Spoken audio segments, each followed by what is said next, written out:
So it's like, I know a whole lot of people, I'm not gonna name their names, who've written books and called them autobiographies, and I knew more stuff about them than they was willing to put in a book. You know what I mean? So it's like, what prompted you to realize you needed to that you just had to clean up your act? It was Madonna's birthday party. I think she was turning all of a whopping 38. That's how long ago it was, yeah. And we were down in Miami Beach, and I had just finished doing a film called Beverly Hills Cop 3. Oof. That was a rough one. That was a rough one, Eddie. But I forgive you, bro. But it was definitely not coming to America. But anyway, so I had just finished that film, and it was interesting how everything converged. In my life, I always am aware of convergence. I always do the best job I can, and then somehow by magic, things come together. So I'm down in Miami Beach, just finished working on Beverly Hills Cop 3, and I meet this wonderful actress, Teresa Rando, beautiful, beautiful girl. And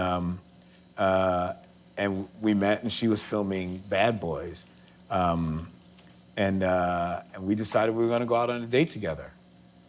We only had one date because I remember we were at a sushi restaurant, and she watched me drink like, I don't know how many sakes I wolfed down right in front of her. She was just staring at me like, whoa, how could, like, I've never seen anyone drink like that. But to me, I was just getting started. That was nothing. Anyway, we get to Madonna's house, and I was ridiculous. I was the last one to leave. Mickey Rourke and I were in the bathroom trying to save the world. We were like coming up with these like incredible schemes. Well, I'm gonna do this. Yeah, man, I'm gonna run over here. And, you know, it's like ridiculous, all coke wrapping. And then I was carried back to my hotel by this, I don't know if you remember this guy who had that record, Rico Suave. Rico Suave, Rico. So they carried me back to my room, and as soon as I got to my hotel, they left, and I went back out on a tear, and I went to this nightclub, and I started playing with this artist that I was down in Miami Beach producing. And I started doing all the tricks, you know, playing behind my back like Hendrix and with my teeth and all that stuff, which I never do. But that night, it felt like the right thing to do, and the crowd was going crazy. So in my head, I killed it. I just was like going, ha, the world is my oyster. I'm ruling. And, but this artist that I was working with recorded everything that he did. Everything. He was like a comedian. He was like recording everything. So the next day I went to his house, and he said, hey man, you want to hear what you played last night? And he played it for me, and I was never so embarrassed in my life. He said, yeah, I bet you thought it was happening, right? And I said, yeah, I did. He said, yeah, it was different. So I actually didn't remember the whole incident at Madonna's house, but everybody kept calling me throughout the day, telling me, man, we had to carry you home, this and that. Madonna kept saying to you, Nile, there's no one here. You're the last one here. The party's been over for hours, blah, blah, blah.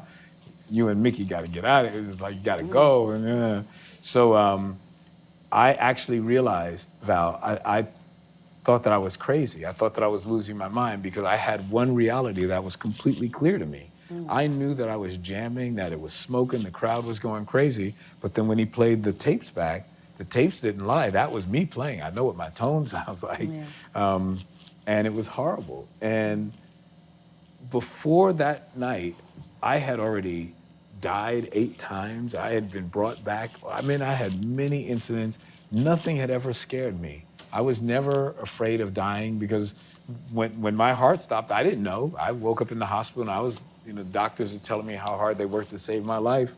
And I was just like going, who redecorated my apartment and had these fluorescent lights put in? Like, you know, so I wasn't feeling any pain. But what I was able to feel was embarrassment, and I was able to feel that I was going to lose this. And this was the thing that has saved me all my life.